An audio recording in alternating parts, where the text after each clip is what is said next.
Olá, meu amigo e amiga.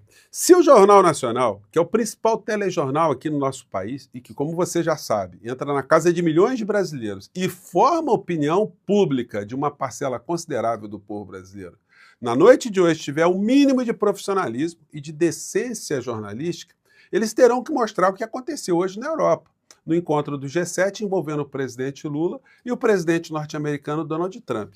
E mostrando o que aconteceu, não tem como o vassalo de Trump, o senhor Flávio Rachadinha, não perder alguns pontos nas próximas pesquisas que nós veremos, inclusive já teremos uma agora, na sexta-feira, feita pelo Datafolha.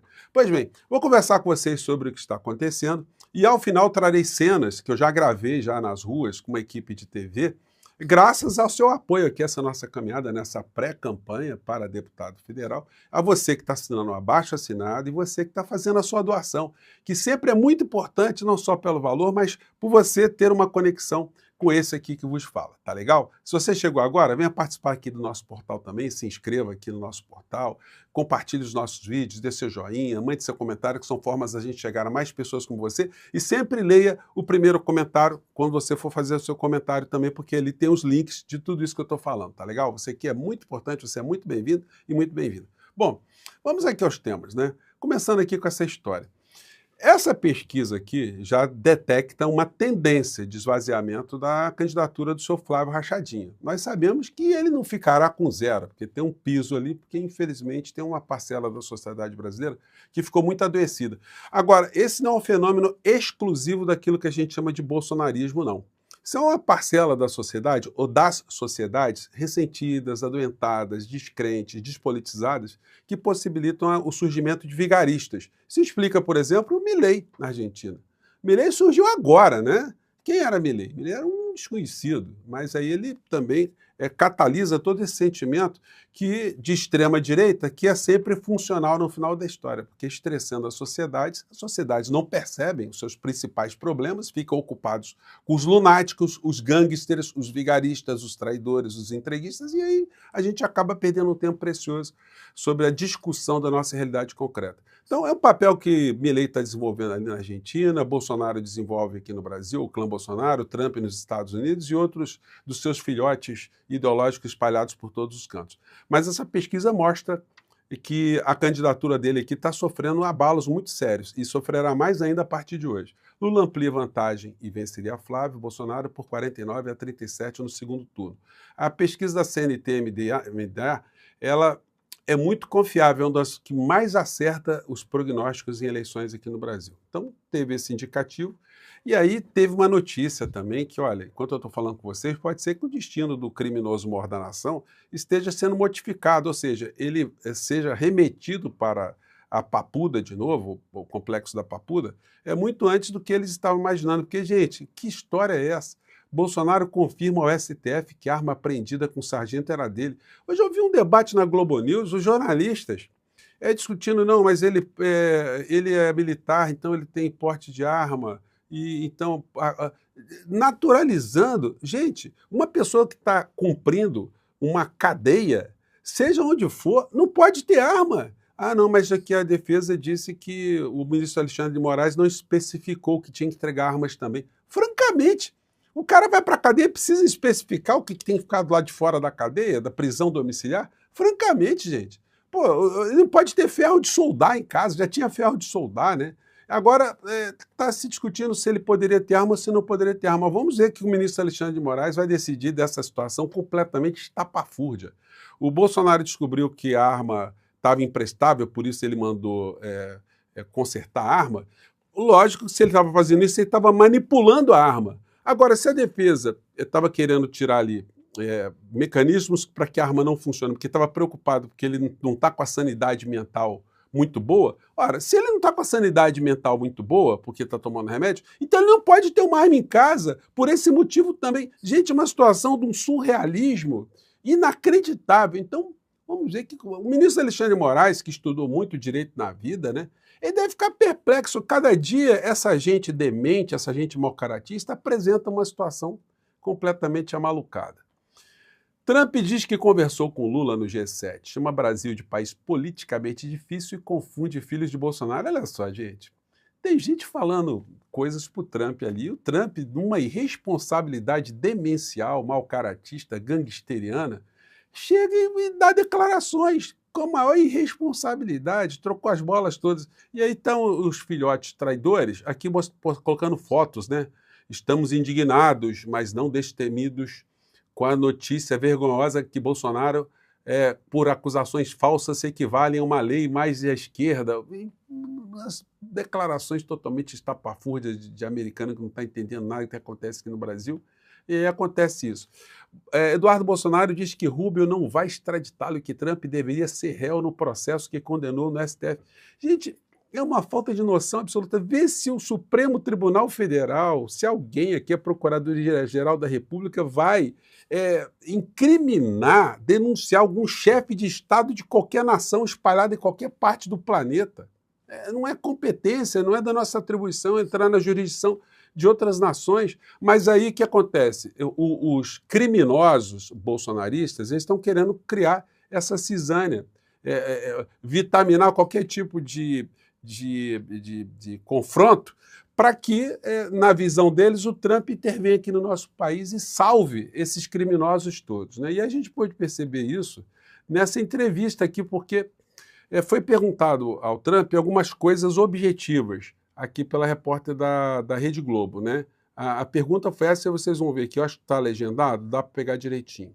Se eu achar que está pequena a legenda aqui, eu dou um toque adicional. Mas vamos lá. New U.S. tariffs on Brazil. Did you talk about the U.S. designation? Ela falou, né? Você pergunta, vocês conversam, o senhor e o presidente Lula conversaram sobre tarifas e sobre a designação americana de gangues, né? Como terroristas. Of criminal gangs. Yeah, no, we did. We did. How was it? I spent a lot of time with him. Ela falou, eu passei bastante tempo com ele. Na verdade, gente, o Trump não passou muito tempo com o Lula. Eles passaram até no mesmo ambiente, né? Porque o Lula ficou, inclusive, de frente para ele ali. O Lula fez muitas críticas ao protecionismo e tal, tal, tal. Enfim, eu passei muito tempo com ele. Na verdade... Actually, and... o país está ficando um pouco difícil, né? Ele falando com essa cara assim de deboche, né? De desdém, né? It's become a little rough country, right? Politically. It's been a little dangerous. Politicamente tem sido um pouco perigoso, politicamente, né? Ele está fazendo essa frase assim meio irônica, porque ele estava informado daquilo que ele vai falar na sequência. Politically, you're talking about Brazil. Yeah. Você está falando do Brasil, né? Tem sido feio. It's been nasty. I hear they arrested somebody ouvi dizer que prenderam alguém que está concorrendo à presidência hoje. Tem alguém que está concorrendo à presidência no nosso país que foi preso hoje? Então, olha só o tipo de informação que o cara está recebendo. Provavelmente foi o Marco Rubio, né? Que está ali atrás, senão é uma múmia paralítica. Running for office today.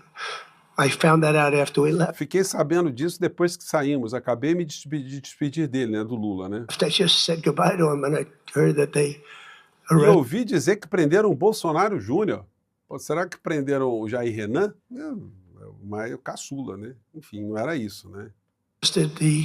Bolsonaro Jr. He was doing well in the polls and ele estava indo bem nas pesquisas e o prenderam porque ele fez uma declaração no Texas. Arrested him because he made a statement in Texas. They arrested him or they want to arrest him. They have something. Prenderam ele, eu quero prender ele. Tem algo para prendê-lo. They play pretty tough. Eles jogam bem pesado, né, a justiça no nosso país, mas ninguém joga mais pesado que os Estados Unidos. But nobody plays tougher than the United States. Look, our elections are totally rigged. Olha, nossas eleições são totalmente manipuladas. Nós temos eleições fraudadas. E o Kiko, né, gente? O que tem a ver com isso, né? Começou a falar das eleições nos Estados Unidos. We have rigged elections. E aí pronto, fica... bom, aí a conversa foi a conversa totalmente desinformada de um demente com poder nas mãos. E aí o presidente Lula reagiu a essa questão, né? Dizendo isso aqui, ó. Trump acabou de dar uma entrevista lá no G7 e teve um outro rompante sobre o Brasil, falando das eleições no Brasil. Ele disse o seguinte: o país é um pouco complicado, se referindo ao Brasil, politicamente. É um pouco perigoso politicamente, é desagradável.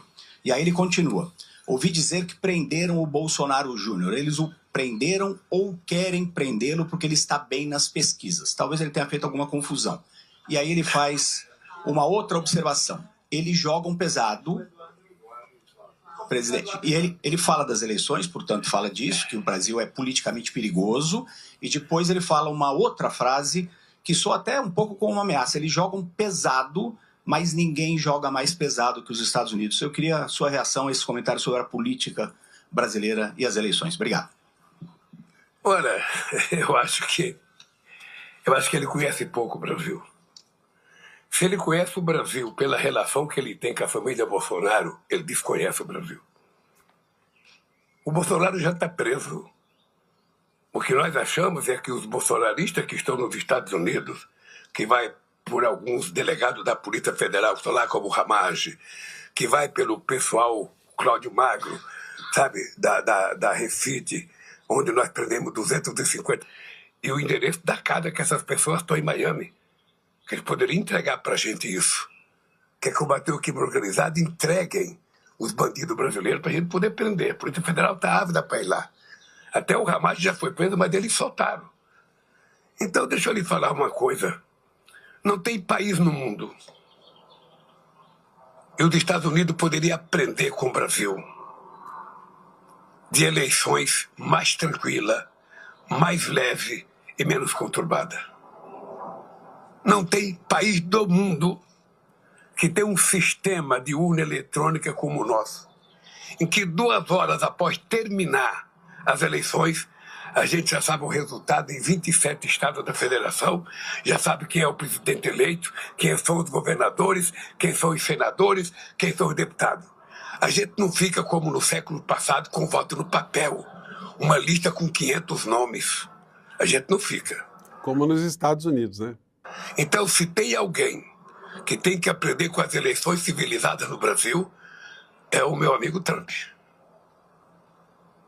Na próxima vez, eu vou levar a urna eletrônica para mostrar para ele como é que ela funciona. E a urna eletrônica é tão séria que desde 1989, ela não tinha sido implantada ainda, mas desde aquela época, ou eu sou o primeiro ou sou o segundo. Mesmo quando eles eram governo, eu fui o primeiro. Então, veja, eu acho que ele tem direito de ter as preferências eleitorais dele, as preferências ideológicas deles. Eu só espero que ele não fira o código de ética entre as nações que querem ser respeitadas na sua soberania. Só espero isso.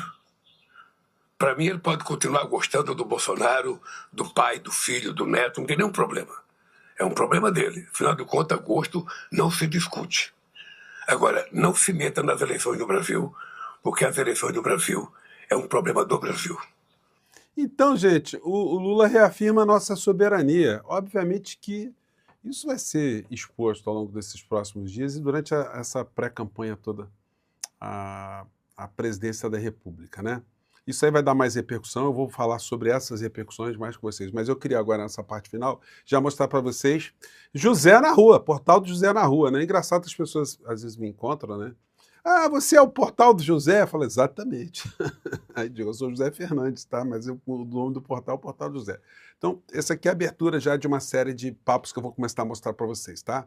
Olá, meu amigo e amiga. Hoje nós estamos aqui na Central do Brasil, conversando com trabalhadores e pegando as impressões, as opiniões sobre o fim da jornada 6x1. Hoje vocês vão ver aqui várias dessas entrevistas aqui para mostrar qual é a percepção real do trabalhador. Se o trabalhador está entendendo o que significa o fim da jornada 6x1, como ele defende essa proposta ou não, o que ele pensa sobre essa iniciativa do presidente Lula, e o que ele pensa também da direita está tentando barrar o fim da jornada 6x1. Como é que é teu nome? Gustavo. Gustavo, você mora onde, Gustavo? Itaboraí. Itaboraí. Você trabalha aos sábados? Não. O que você acha de trabalhar aos sábados? Com essa jornada 6x1, eu sou totalmente contra. Eu sou a favor, né, que estão começando a implementar essa jornada de 5x2, né? Uhum. Trabalhar de segunda a sexta e primeiro eu tenho um descanso no sábado e domingo. Graças a Deus eu tenho esse descanso sábado e domingo. Mas já trabalhei muito, né? Já trabalhei em restaurante, né? Já trabalhei também em clube no qual só tinha uma folga na semana, que era a segunda. E não dá para aproveitar muito bem, né? Vocês trabalham aos sábados, não? Eu sim, eu não. O que você acha de não ter que trabalhar sábado nunca mais na tua vida? Poxa, maravilhoso, né? Até porque, assim, Sou casada, né? Tenho a minha residência para cuidar e trabalhar assim, mesmo que os sábados intercalados é muito puxado. Uhum. É muito puxado. Eu trabalhar assim, não trabalhar os sábados, acho que seria bem perfeito. E eu já trabalhei de segunda a sexta, a vida era super diferente. Trabalhou hoje? Está trabalhando no sábado? Estou indo trabalhar. O que você acha de nunca mais ter que trabalhar os sábados? Seria bom, né? Será bom mesmo a jornada acabar essa jornada, né? E acho que, na minha opinião, nessa escala, eu não sei os empresários, tá? Mas creio eu que gerar mais emprego também. Uhum. Porque tem que ter outras pessoas para trabalhar também no sábado e no domingo. Gente, eu vou... Enfim, isso é um material primeiro que a gente está produzindo, né? Vocês vão ter mais contato, mas eu quero agradecer a vocês que estão possibilitando da gente ter essa caminhada nas ruas, e eu vou trazer sempre, durante esse processo todo, sempre mais imagens para vocês, e estou aprendendo bastante também, porque às vezes a gente pensa que o povo está pensando uma coisa, o povo está pensando outra, tá? Bom, eu fico por aqui, veja sempre no primeiro comentário, tem a forma ali de você potencializar o que o nosso portal José está fazendo e está pretendendo, tá bom? Um grande abraço, mais tarde a gente se vê. Tchau. Aliás, amanhã a gente se vê. Tchau.